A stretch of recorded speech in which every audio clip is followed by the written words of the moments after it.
አልኬሚስት ደራሲ ፓውሎ ኮኤልሆ ትርጉም አድማሳዊ ትግራይ ተራኺት አድሐነት ገብረ እግዚአብሔር ዘ አልኬሚስት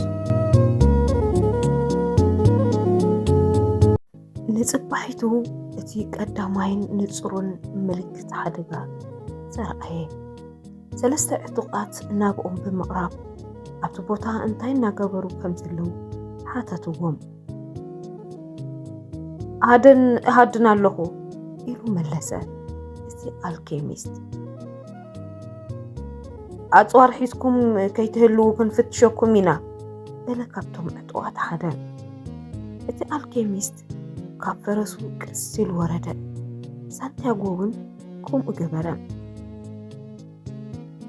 ንምንታይ ገንዘብ ሒዝካ ትጓዓዝ ዘለኻ ኢሉ ሓተተ። ካሊእ ዕጡቕ እቲ ዓሌት ነቲ ናይ ሳንቲያጎ ቦርሳ ምስ ፈተሾ ናብቶም ፒራሚድ ንምብጻሕ የድልየኒ ስለ ዝኾነ በለ ሳንቲያጎ።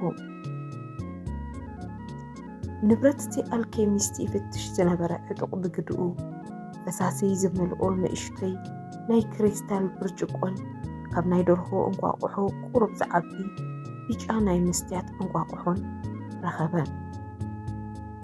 እዞም ነገራት እንታይ እዮም ኢሉ እውን ሓተተ። እቲ ኣልኬሚስት መብርሂ ክህብ ጀመረ። እዚ ናይ ፈላስፋታት እምኒ እዩ፣ እዚ ድማ ናይ ህይወት ማይ እዩ። ልዑል ውፅኢት ስራሕ ናይቶም ኣልኬሚስታት ኮይኑ እዚ ማይ እዚ ዝሰተየ ሰብ ደጊም ፈጺሙ ኣይሓምምን። ቁራጽ እዚ እምኒ እዚ ድማ ዝኾነ ይኹን ሓፂን ናብ ወርቂ ይቐይሮ። እቶም ምዕራብ ሰሓቖም፣ እቲ ኣልኬሚስት እውን ሓቢርዎም ሰሓቐን። መልሲ እቲ ኣልኬሚስት ንምዝንጋዕ ዝተዛረቡ ኮይኑ ስለ ዝተሰምዖም ኩሉ ንብረቶም ሒዞም ጉዕዞኦም ከቕጽሉን ክሓልፉን ፈቐዱሎም። ጉዕዞ ምስ ጀመሩ ንስኻ ግን ዕቡድ ኢኻ ኢሉ ሓተቶ ሳንቲያጎ ነቲ ኣልኬሚስት። ስለምንታይ ኢኻ ከምኡ ጌርካ ክብል እውን ሓተቶ። ሓደ ቀሊል ናይ ህይወት ትምህርቲ ከርእየካ ስለ ዝደለኹ ኢሉ መለሰሉ እቲ ኣልኬሚስት ብግድኡን። ቀፂሉ ኣብ ውሽጥኻ ዓበይቲ ታሪኻውያን ሃፍቲ ኣብ ዝሓዝካሉ ግዜ ንኻልኦት ክትነግሮም ትኽእል ኢኻ። ዝኣምኑኻ ሰባት ግን ውሑዳት እዮም። ድሕሪዚ ነቲ በረኻ ምቁራጽ ቀጸሎም። መገዶም ሒዞም እንትጓዓዙ መዓልታት እናሓለፉ ክኸዱ ከለዉ ልቢ ሳንቲያጎ ዝያዳ ጽምዋ እናወሓጡ ኸደ። ብዛዕባ ሕሉፍ ወይ መጻኢ ክፈልጥ ዘለዎ ባህጊ እውን ዛሕተለ። ነቲ በረኻ ብምዕዛብ ምምሳጥን ምስቲ ነፍሳዊ ዓለም ዘራኸቦ ከይድን ዕግበት ክፈጥረሉ ጀመረ። ብመሰረት እዚ ሳንቲያጎን ልቦንኡን ዕዕሩኽ ኮኑ። ሓደ ንኻሊእ ክጠልም ዓቕሚ ነበሮን። ልቡ ክዛረብ ዝጅምር ሳንቲያጎ ንምብር ዝተዓን ሓይሊ ንምብሃብን ጥራሕ ነበረ። ምክንያቱ እቶም ኣብ በረኻ ዝሓልፉ ናይ ስቕታ መዓልታት ኣዝዮም ዘድክሙ ስለ ዝነበሩ። ካብዚ ብምብጋስ ልቢ ሳንቲያጎ ንባዕሉ ንሳንቲያጎ እቶም ዝበለጹ ባህርያቱን ክእለታቱን እንታይ ምዃኖም ክነግሩ ጀመረ። ኣባጊዕ ሓዲጉ ናይ ውልቃዊ ጽሑፍትኡ ንምፍጻም ዘርእዮ ትብዓት፣ ከምኡውን ኣብቲ ናይ ክሪስታል ድኳን ይሰርሕ ኣብ ዝነበረሉ እዋን ዝነበሮ ተወፋይነት ኣዘኻኽሮ። ካብዚ ሓሊፉ ልቡ ፈጺሙ ዘይተዓዘቦ ነገር እውን ነገሮ። ብዛዕባ እቶም ከየስተውዓለሎም ዝሓለፉ ዘፍርሕዎ ዝነበሩ ሓደጋታት ኣዘኻኽሮም። ካብዚ ሓሊፉ ልቡ ሓደ እዋን ኢሉ ጀመረ እሞ ዝወዓለሉ ውዕለታ ኣዘንተወሉ። ሓደ እዋን ካብ ወለድኻ ዝወሰድካዮ ጠበንጃ ዓርሰ ቐትለት ከይትፍጽመሉ ዝሓባእኽዎ ኣነ እየ። ምክንያቱ እዚ እንተዘይገብር ሕዚ ኣብዚ ቦታ ይመሃለኻን በሎ። ካሊእ መዓልቲ ድማ እቲ እኳ ኣብቲ ሞሮሮ ሓሚምካ ኣብ ዓሚቕ ደቃስ ኮይንካ ተምላስ ክትመልስ ከለኻ ዝነበረ ህሞት ኣይትርስዖን መቸም ብምባል ዘጋጠሞ ኣዘኻኸሮም። ሽዑ ኣብ ቅድሚ ሳንቲያጎ ክኸደሉ ዝሓሰበ መገዲ ኣባጊዑ ክስረቁን ንዕኡ ክቐትሉን ዝደልዩ ክልተ ሰረቕቲ ይጽበይዎ ነይሮም። ነገር ግን ሳንቲያጎ በቲ መገዲ ስለዘይሓለፈን ስለዝደንጎየን መገዱ ዝቐየረ መሲልዎም ተመሊሶም ከይዶም እዮም። ውዕለታ ልቡ ምስ ነገሮ ናይ ሓደ ሰብ ልቢ ንበዓል ዋንኡ ኩሉ ግዜ ይሕግዞ ድዩ ኢሉ ነቲ ኣልኬሚስት ሓተቶም። ልቢ መብዛሕትኡ ግዜ ነቶም ውልቃዊ ጽሑፍቶኦም ክረኽቡ ዝጽዕሩ ሰባት ጥራይ እዩ ዝሕግዝ። ካብዚ ሓሊፉ ንህፃናት ንሰካራማትን ኣረጋውያንን እውን ይሕግዝ እዩ። ስለዚ ፈጺመ ኣብ ሓደጋ ኣይኣቱን ማለት ድዩ? ኣይፋሉን ማለት ሲ ልቢ ክገብሮ ዝኽእል ኩሉ ይገብር ማለት ጥራይ እዩ በለ እቲ ኣልኬሚስት። ሓደ መዓልቲ ድሕሪ ቀትሪ እዩ ብጥቓ ሓደ ካብቶም ዓሌታት ዝውነን ወታደራዊ ማዓስከር ሓለፈ።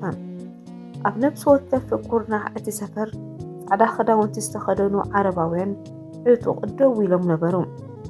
እቶም ሰባት ሽሹቖም እናሰሓቡ ገድሊ ውዕሎ ዓውደ ውግእ የዘንትዉ ነበሩ። ነብቶም ክልተ ተጓዓዝቲ ቀልቢ ዝሃበ ወላ ሓደ እኳ ኣይነበረን። ሓደጋ የብሉን ማለት ድዩ በለ ሳንቲያጎ ካብቲ ሰፈር ርሕቕ ምስ በሉ። እቲ ኣልኬሚስት ግን ዝተቆጠዐ ይመስል ነበረ። ኣብ ልብኻ ሙሉእ እምነት ይሃልኻ፣ ኣብ በረኻ ከም ዘለኻ እውን ፈጺምካ ይትረስዕ።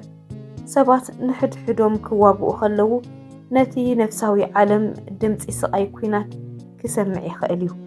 ኣብ ትሕቲ ፀሓይ ዘሎ ዝኾነ ይኹን ነገር ድማ ካብ ሳዕቤን ኩናት ፈጺሙ ኣየምልጥን። ኩሉ ነገር ሓደ እዩ ኢሉ ሓሰበ ሳንቲያጎ። ቀፂሉ እቲ በረኻ እቲ ኣልኬሚስት ቁኑዕ ምዃኑ ክምስክር ዝደለየ ክመስል ክልተ ፈረሰኛታት ብድሕሪቶም መጽዎም። ካብዚ ንላዕሊ ክትሓልፉ ኣይትኽእሉን ክብል እቲ ሓደ ካብቶም ፈረሰኛታት ተዳመፀ። ንስኻትኩም ዘለኹምዎ ቦታ እቶም ዓሌታት ዝዋግኡሉ ዘለዉ ቦታ እዩ፣ ኣጠንቀቖም።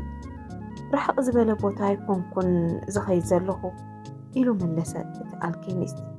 ናብ ዒንቲ እቶም ፈረሰኛታት ቀጥታ እናጠመተ ንሓንቲ ቅጽበታዊ ግዜ ዝሰቕበሉ ኣስዒቦም መገዶም ከቕጽሉ ፈቐድሎም። ሳንቲያጎ ነቲ ልውውጥ ዘረባ ብትኹረት ክከታተሎ እዩ ጸኒሖም። ነቶም ፈረሰኛታት ብኣጠማምታኻ ጥራይ ኢኻ ተቖጻጺርካዮም በሎ። ኣዒንትኻ ውሽጣዊ ጥንካረኻ እዮም ዘርእዩ ኢሉ መለሰሉ እቲ ኣልኬሚስት። ሳንቲያጎ እዚ ሓቂ እዩ ኢሉ ሓሰበ። ብመንጎ እቲ ሰፊሕ ማዓስከርን ብዙሓት ዕጡቓትን ሰንጢቖም እንተሓልፉ ዓይኒ ዘዕረፈሎም ሓደ ሰብ ከም ዝነበረ እውን ኣስተውዓለ። ርሑቕ ስለ ዝነበረ ግን ገጹ ክሪኦን ከለልዮን ኣይከኣለን። ኮይኑ ግን ብኣትኹረት ይጥምቶም ከም ዝነበረ ርግጸኛ ነይሩ። ኣብ መወዳእታ ነቲ ኣብ መላእ ኣድማስ ተዘርጊሑ ዝነበረ ሰንሰለታዊ ኣኽራናት ምስ ተሰገሩ እቲ ኣልኬሚስት ናብቶም ፒራሚዳት ንምብጻሕ 2 መዓልታት ጥራይ ከም ዝተርፎም ኣበሰሮም። ድሕሪ ሓፂር ጉዕዞ ነናይ ባዕልና መገዲ ክንሕዝ ክንፈላለ እንድሕር ደኣ ኮይንና ድሕሪ ምባል ብዛዕባ ኣልኬሚስት ኣምህረኒ በለ ሳንቲያጎ። ብዛዕባ ኣልኬሚስት ብዙሕ ክትፈልጥ ክኢልካ ኢኻ። ድሕሪዚ ኣልኬሚስት ናብቲ ነፍሳዊ ዓለም ዘሊቑ ናይ ምእታውን ነቲ ንዓኻ ተዳሊልካ ዘሎ ስውር ሃብቲ ናይ ምርካብን ጉዳይ እዩ ዝተርፎ። ኣይፋሉን ኣነ ከምኡ ማለት ኣይኮነን። ኣነ ዝዛረብ ዘለኹ ብዛዕባ እርሳስ ናይ ወርቂ መቕያር ዘውግዕ ዘለኹም። እቲ ኣልኬሚስት ከምቲ በረኻ ስቕበለን መልሲ ዝሃቦ ምግቢ ንምብላዕ ኣብ ዘዕረፍሉ እዋን ጥራይ እዩ። ኣብዛ ኣድማስ ዘሎ ኩሉ ነገር ይምዕብል እዩ በለሞ። ንጥበበኛታት ሰባት ድማ ወርቂ ካብ ኩሉ ንላዕሊ ዝማዕበለ ሓፂን እዩ። ስለምንታይ ምዃኑ ኣይትሕተተኒ፣ ኣነ እውን ኣይፈልጦኒ። እቲ ልምዲ ግን ኩሉ ግዜ ቁኑዕ ምዃኑ ጥራይ ዝፈልጥ። ሰባት ነቶም ናይ ጥበበኛታት ቃላት ፈጺሞም ኣይተረድእዎምን። ስለዚ ወርቂ ምልክት ምዕባለ ኣብ ክንዲ ዝኸውን መልዓሊ ግጭት እናኾነ መፅዩ። ብዝተፈላለዩ መገዲ ዝዝረቡ ብዙሓት ቋንቋታት ኣለዉ በለ ሳንቲያጎ። ንዓይ ናይ ድምፂ ግመል ካብ ናይ ግመል ድምፂ ሓሊፉ ምንም ዘይነብረሉ እዋን ነይሩ እዩ። ድሕሪኡ ግን ናይ ሓደጋ ምልክት ኮይኑ ኣብ መወዳእታ ድማ ከም ብሓዱሽ ድምፂ ግመል ተራ ድምፂ ጥራይ ክኾን ክኢሉ ድሕሪ ምባል ሃንደበት ዘረባ ደው ኣበለ። እቲ ኣልኬሚስት ነቲ ኩሉ ተገንዚብዎ ይኸውን ካብ ዝብል ድማ ነበረ። እቶም ትኽክለኛታት ኣልኬሚስታት እፈልጥ ኢሉ ቀጸለ እቲ ኣልኬሚስት። ንሳቶም ኣብ ኣብያተ ፈተነ ይዕፀው እሞ ከምቲ ወርቂ ብሰላሕታ ክምዕብሉ ይፍትኑ ነይሮም። በዚ ድማ ነቲ ፈላስፋ እምኒ ረኺቦምዎ። ምክንያቱ ሓደ ነገር ክምዕብል ከሎ ኣብ ዙርይኡ ዘሎ ኩሉ ነገር እውን ምስኡ ከም ዝምዕብል ይርድኡ ስለ ዝነበሩ እዩ። ካልኦት ድማ ደፋእፋ እንትብሉ ብሃንደበት ነቲ እምኒ ይረኽብዎም። እዚኣቶም ነቲ ውህብቶ ዝተዓደሉ ነብሶም እውን ካብ ናይ ኣልኬሚስት ሰባት ነፍሲ ንኸምዚኦም ዝበሉ ነገራት ዝተዳለወት እያ።